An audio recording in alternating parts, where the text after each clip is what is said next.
الحمد لله الذي أرسل رسوله بالهدى ودين الحق وأمر المؤمنين بطاعته واتباع سنته واقتفاء أثره ووعدهم بالفوز بهدايته وحذر من خالف أمره وأوعد المخالفين له بالزيغ والعذاب الأليم. أشهد أن لا إله إلا الله وحده لا شريك له وأشهد أن سيدنا محمدا عبده ورسوله القائل: من أطاعني دخل الجنة ومن عصاني فقد أبى. صلوات الله عليه وعلى آله وصحبه ومن تبعهم بإحسان إلى يوم الدين وسلم تسليما كثيرا. أما بعد، عباد الله، إن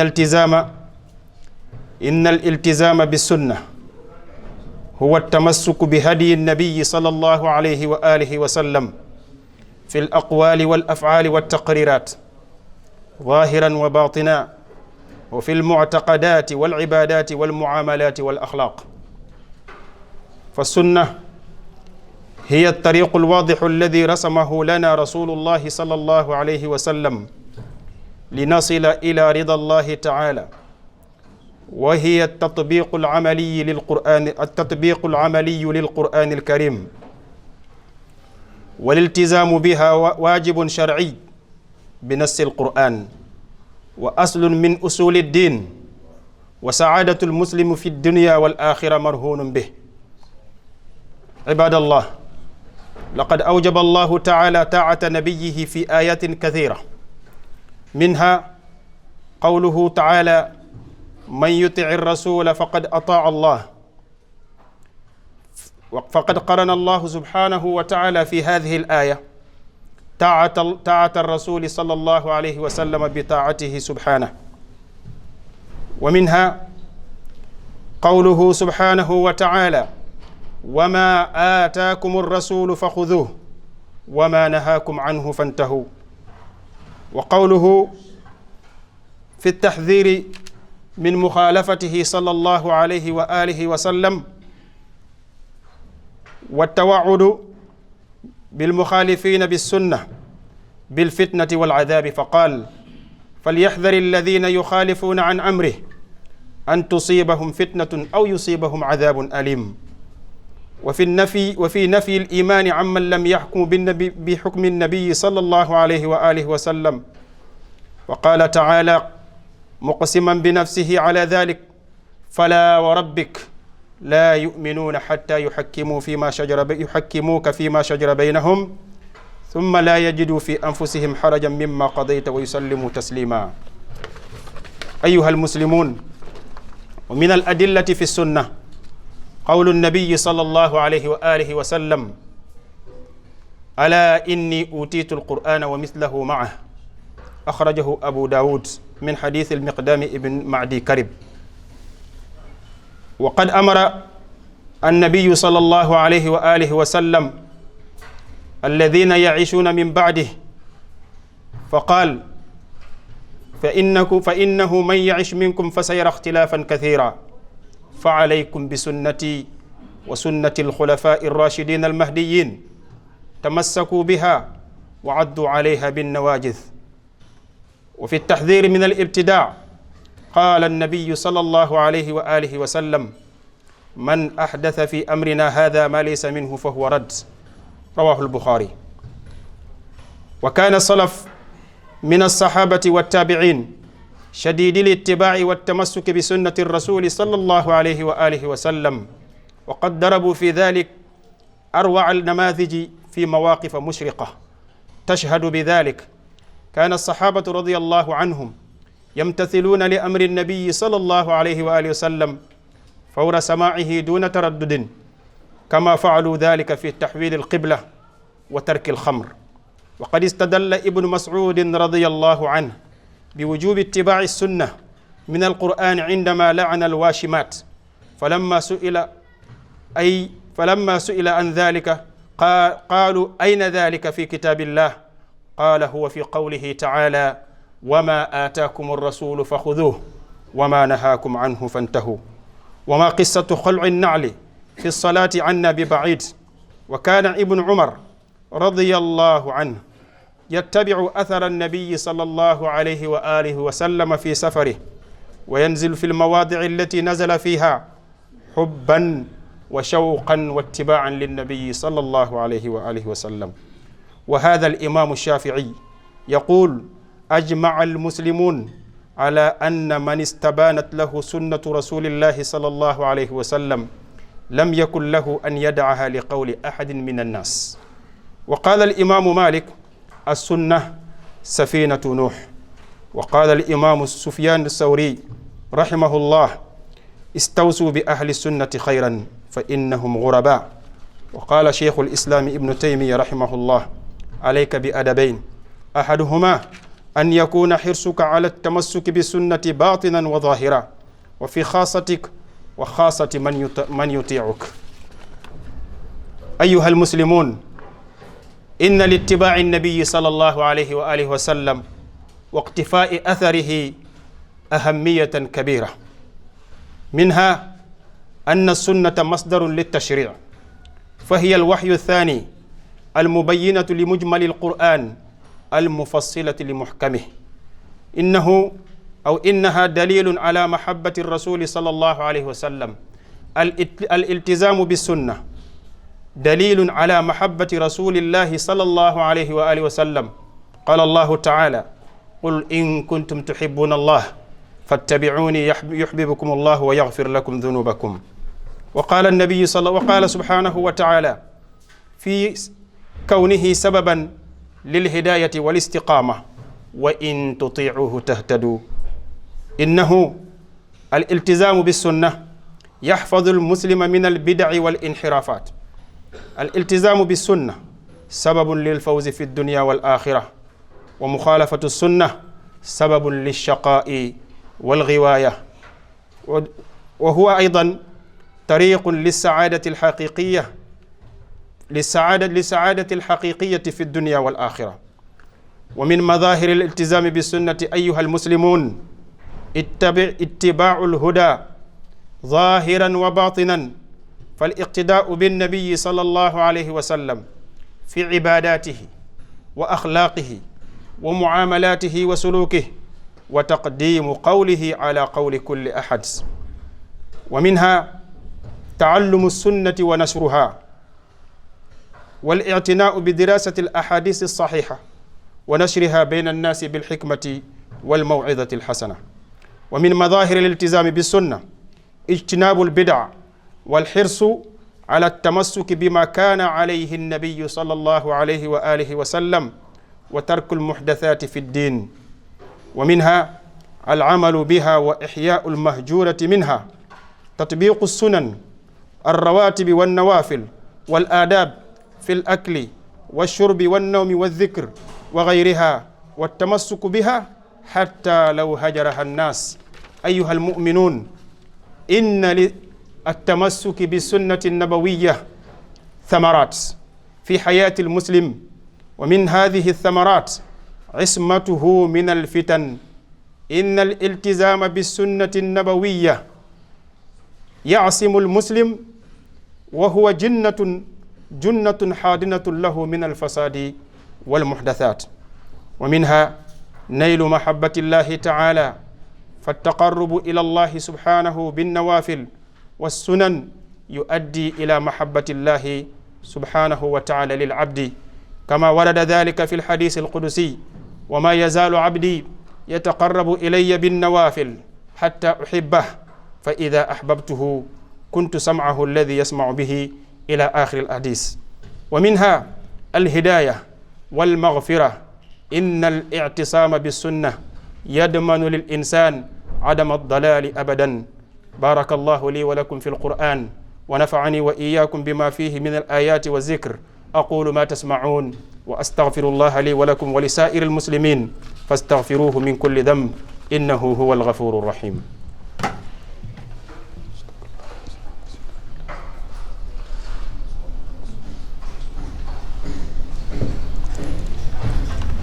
الحمد لله على إحسانه والشكر له على توفيقه وامتنانه وأشهد أن لا إله إلا الله وحده لا شريك له تعظيما لشانه وأشهد أن محمدا صلى الله عليه وآله وسلم عبده ورسوله مرم وإلا سبحانه وتعالى تيغنا ويسالين فارم صلى الله عليه وآله وسلم أدا دون كونون دا سايبني أدو سر سوكبتي دو فارم بات صلى الله عليه وسلم ما دونا غير كوتابي ولا نيغنا سبحانه وتعالى الله غنو حق في كونا مرم وناتو ننتي الله سبحانه وتعالى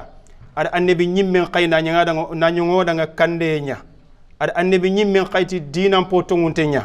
ada annabi nyimmen laga na kilifi nanti igad mission be kinay ana jofandi ada jofandi moko kebe Allah subhanahu wa ta'ala agar kinay moko kebe ada jofandi atimmante amanaqasi makota kebe faringa sallallahu alaihi wa sallam aga yillen katti kamanga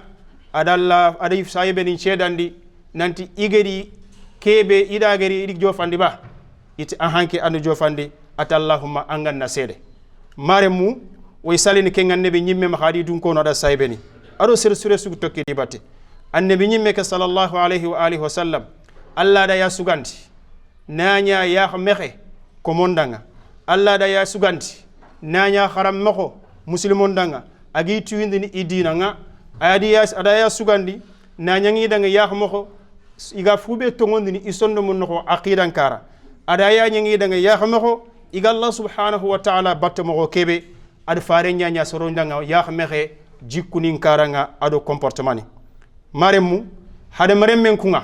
annam betido faare batte sallallahu alaihi wa sallam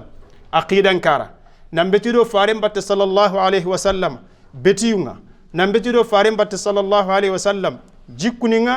nam betido faare batte sallallahu alaihi wa sallam har golal le ma ngodo mena khanga kenyani kille kebe Allah subhanahu wa ta'ala gir tracé aga hade marem men jofandin Allah lingunga maremme faren chunna sallallahu alaihi wa sallam ayani farenger digamu beni ko ngoda ngadi to go bakhair faren chunna ayani farenga ni gollini kebe kamma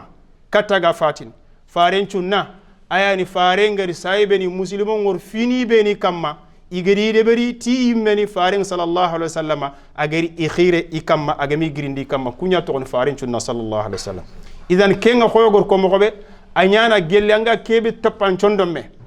anani faring sallallahu alaihi wasallam ager de beri mogo kebe tefu fondi beni uga simmeni kamma uga Allah subhanahu wa ta'ala simmana mogobe uga betin do faring batte sallallahu alaihi wasallam kenkaranga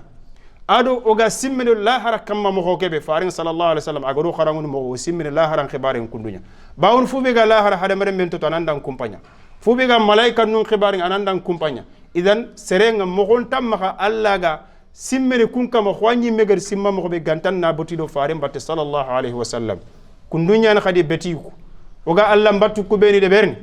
il faut na farenya fay alla farenya kuno sallallahu alaihi wa sallam nalli no kharangundi wona Allah subhanahu wa ta'ala wona batta kammo Allah farenya koy kinoya na nyongo da nga kharam moko jikuni mpo sirengen kebe ani koyoya ana kharangundi ya jikuni mpo burungen kubeni ano i kharangundo ya wona lato bakiya idan kenkunga serebe gana betido farem batte kenyangal hala be gor ko kundu anyan farin cunnan kam sallallahu alaihi wasallam maremu wona tunanti farin cunnan betiye kenyingal hala be ogor ko kundu wajibi nyani dina kenoho anti tele ser sudan anna allam beti mo hode beri anani farenga man qarangundi kenga anna beti mo hode beri dina kenoho nga anani amma wori faren ma sallallahu alaihi wa alihi wa sallam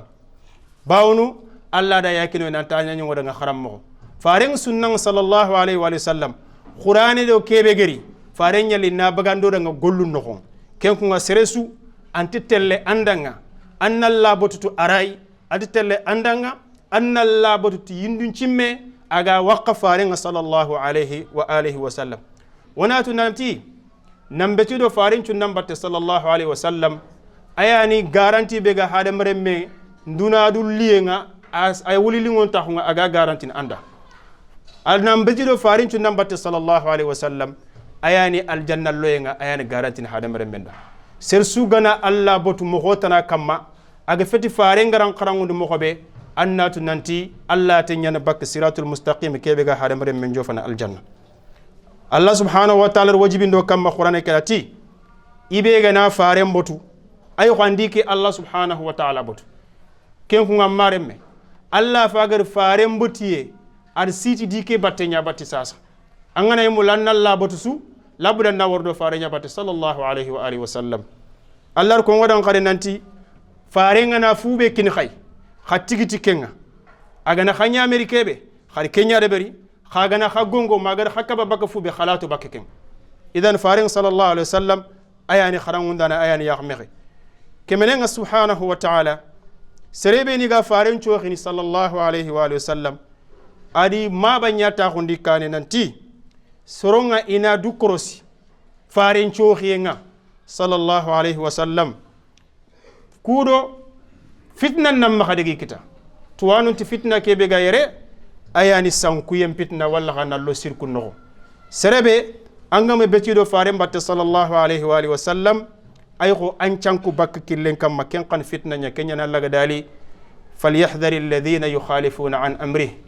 an tusibahum fitnatun aw yusibahum adhabun alim. Idan serebe gana fare nchoxi yanga qatanyan takhun aganduku Allah subhanahu wa ta'ala akuna qur'ane ken khonga na koyna sersugam kiti faren kite anga du dufu mo faren kite nya annatu nanti mu'min fatan Allah kuna kenga nanti fala wa rabbika la yu'minun inti nyana mu'min ni mu'mina kullan sahana abadan ganta igana dunge anke muhammadu ga kite be kutti idan ina dunge ina lo kenya no donc serebe gana dufu mo faren kite kunga akama peti mu'mini maremu wanatu nanti serenna du tongondi faren beti en noho serenna wardo faren batte sallallahu alaihi wa alihi wa sallam dinam beti yenga ado jikkunin donga jikkuninga ado makan kutu sirunga kenyani kebe ga hade mrembe ngulili ngon taxno dunaro lahara bawnu farencu nanga sallallahu alaihi wa alihi wa sallam sursu nyani dina nga wutini tay fare Allah yimer ko waran qur'an ko nanti annabi gan serebe la yantiqu anil hawa anti yonkili ngudigame ko. Idan fofo go bugu farin laqi sallallahu alaihi wa sallam an ko wahyenya ak gir Allah subhanahu wa ta'ala ko qur'an mo farin yimer kenya ko ati ala inni utitul qur'ana wa mithluhu ma Allah di qur'ane mekini nga kefin qur'ane keme ay gani farin cunna diga mu ko binagi ko araga gollu ko beni deber maremme serengana farin cunna mbotu anyan kande kam Allah kenya ko wara qur'an ko nanti khabeti do farin bat khagana beti do farin batetu khay killi sirengalla khay al siratul mustaqim khan wallaya. Idan serebe gam farin mbotu kuma anyan ka bak siratul mustaqim kam maremme farin sallallahu alaihi wasallam abeti nam betido farencu nambatti sallallahu alaihi wasallam nan cabeti akamma an hade merem men kisini bak bidanya bidan ken kan hade merem men cankudinya faren ko ngoranga sallallahu alaihi wa sallam irbad ibn sariyata hadith ngananti serebe gana bire khano nga khanatu nanti magari soxi em po gebe ngori khasoro mena khanga dina kenoko ken ko ngayga wasu be kin khay kembere ayani khanam melike sunnanga ado isaibo khoro ku nakati sunnanga khanam melike ngati khakambando ngollunga hakambantagu khana raga bimana khana raga ragande mo gom po sir ngam magadu gutay farinchu na sallallahu alaihi wa alihi wasallam. Idan ati wa iyyakum wa muhdathatil umur i khagongono khana mahoro fi jopantonno fini be ni hadamuru munyimmi agari kuti yimme fini be ni hadamuru munyimmi agari debari ni rondi dinan no anani mawtu faren ma sallallahu alaihi wasallam kenya to bida farenti bida sugay sankunta khunyam bidan hadamere melon sankuye nyano. Idan nam meli farinchu nanga ayani hadamare men kisini bakka fitnanga na meli farin cunnanga ayani hadamare men kisini bakka sankuyenga ayana lono siratul mustaqim kamma serenga naro siratul mustaqim kamma ayana jofanil aljanna ayani taqsir kite en cababunga na farin cunnan coxi ken sankuyen po horenya hare farin cunnan coxi ndenga grem jiga khun tagu mancena Allah ganno kise serebe ga betindo farin cunnan batte sallallahu alaihi wasallam ay koyni nante anke an Allah subhanahu wa ta'ala mulla Allah kenya ko qur'an khati gella ganani khaga Allah mulla khar wordo farin batte sallallahu alaihi wasallam khana wordo farin batte sumalla gar khakhan idan serebe gatini iken Allah mulla ambetindo farin ya batte sallallahu alaihi wasallam khangam betido farin batte su annatu nanti anke antalla mulla an Allah khanu yake foto bawna Allah subhanahu wa ta'ala yana annabi khay akembe gar annabi khay at kharfai khanya khida bati khangir da bati khana abeti laga khana anyamer khandul laga ankente ayinte betindo fare mbatte betindo fotana batte kembre eska anke ngallamulla anken tallamulla idan maremu sere suga mulla inan to khi wolli lingon ta khunno nga inallo allah khonu yen no nga labudanna wardo fare mbatte ya sallallahu alayhi wa alihi wa sallam tagumanco be ga koyni nanti waydo faren kille mbatte sallallahu alaihi wasallam maremme hada maremme angam lan nambeti do faren mbatte an pratique ne ambeti yunya ado anjikuni ado angola lemma ando soron no naka adan comportement ni anti khempene sefe laq tiraqe mbane serebe angati sunna gume nyani anti khempene angati sunna gume nyani bane faren ngar beti ku deber mo ko bil fon khana beti ku deber kundunya faren ngani comporter 4 soron mo ko bil fon khana comporter 4 soron kundunya faren sallallahu alaihi wasallam ma khan kutoni chu anna ya hakya to kon sunna nguma maremme sunna nguma hunniya wana me kharangundi fare ngir kebe to goda nga gel khaye ma kan to fobe fare ngir to sallallahu alaihi wa alihi wasallam koy sahibe ni nga nyaade berne mo kebe nanta khuna fare ngadi sun kharangundi me fare ngir kebe to falle gelli dina uga kharangundi me ken kefini tagu mancho be ga koy nanto e fare chunnan kamma ay kefini tagu mancho be ga koy nanto e fare killen kamma sallallahu alaihi wasallam wana fernya fofo geni fi kurumbanya wana lato bakke maremu faren chunnan birande ay kefini ya fofo gen sunnanya sorong laate bakke lenki gelli sunna miso ko be ne gen feti farlani igi feti farlani anna durkhoto annan cigi ikamma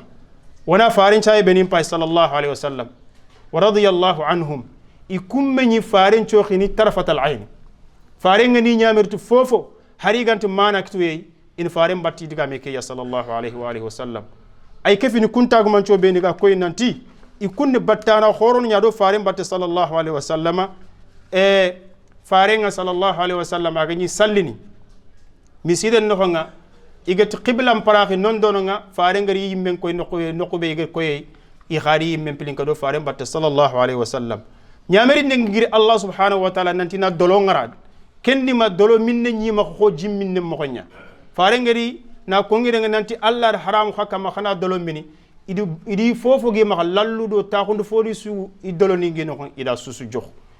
iga ko nanti medina akota jinyan to ko delendo beddo mat idan kendo ko nanti kunni sorowa fare nga nati dan keta inde bernia sallallahu alaihi wasallam radiyallahu anhum umar ibn abdullah ibn umar radiyallahu anhu ani sereya abetindo fare batte sallallahu alaihi wasallam folomani ndo fo khore fare nga gana bogu agana daga safire fare nga bogu ti nokusu atina fare ndam bakati ke kille nin tallone ya fare ndam taawun ke teore taawuna wure fare ndam kede berdi fare ndam keberdi kesul manne khanu ye kat fare nga sallallahu alaihi wasallam ado beti do fare mbatte alaihi salatu wasalam donc o haga na nyi o gati ni sunna gumu nyanoy way sunna mulla labona sunna pratique woni ngal halan chua gelle betiye nalla wara makhan kutuni kutunchu comportement do kemme ditana maremu farencun nambetiye ano kisini bak fitine nya khorogo ko ogor ko falle mogobe farencun nambetiye ay nyen sababu walla subhanahu wa ta'ala lingun kitana o galla khafiri en kitana haremre mesimu lalla na nyampi ma galla ngam lalla na nyampa ma xanna betido fare mbatte angum lalla nan qanu betido fare mbatte sallallahu alaihi wa sallam angum lan nan to siratul mustaqim kama betido annabi batte sallallahu alaihi wa alihi wa sallam mbok julliti ñu ngi sante yalla subhanahu wa ta'ala julli ci yonente bi sallallahu alayhi wa alihi wa sallam mbokk yi yalla subhanahu wa ta'ala moo tànn muhammad sallallahu alayhi wa sallam yónne ko ci mbindeef yi def ko ñi gën mu gën bépp mbindeef yi sallallahu alayhi wa alihi wa sallam waaye yalla subhanahu wa ta'ala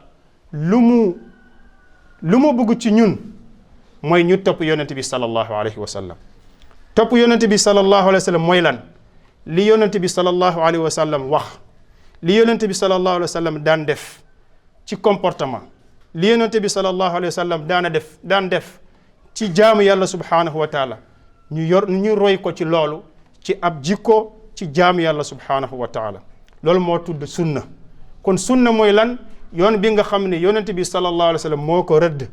ñu topp ko ba tabbi ci aljanna ku bëgg sunna yonent bi sallallahu alayhi wa sallam faaw nga topp ci yonent bi sallallahu alayhi wa sallam waaye pour nga nekk sunnit du caaganee da ngay naan man sunnit la rek déedéet faaw nga topp ci yonente bi sallallahu alayhi wa sallam ndaxte yàlla subhanahu wa taala moo wax ci alquran ne wa ma aataakum rasulu fa xuduuhu lii leen yàlla yonente bi sallallahu alayhi wa sallam digle na ngeen ko def li leen tere na ngeen ko sori kon pour nekk sunnit faaw nga topp ci yonente bi sallallahu alayhi wa sallam topp ci yonente bi sallallahu alayhi wa sallam mooy texe nit ki ci àdduna ak alaxira allah subhanahu wa taala nee ne wa in tutiuhu tahtadu pour ngeen gindeeku nekk ci yoonu siratul mustaqim faaw ngeen topp ci yonente bi sallallahu alayhi wa sallam yonente bi allah subhanahu wa taala nee na ci alquran ñi nga xam ne dañu mooy yonente bi sallallahu alayhi wa sallam ñu nekk ci loo xam ne dafa war ak sunna si yonente bi sallallahu alayhi wa sallam ñoom de nañu moytu ñu bañ tabbi ci fitna bi borom xam-xam yi nee nañu mooy shirk wala nga sànk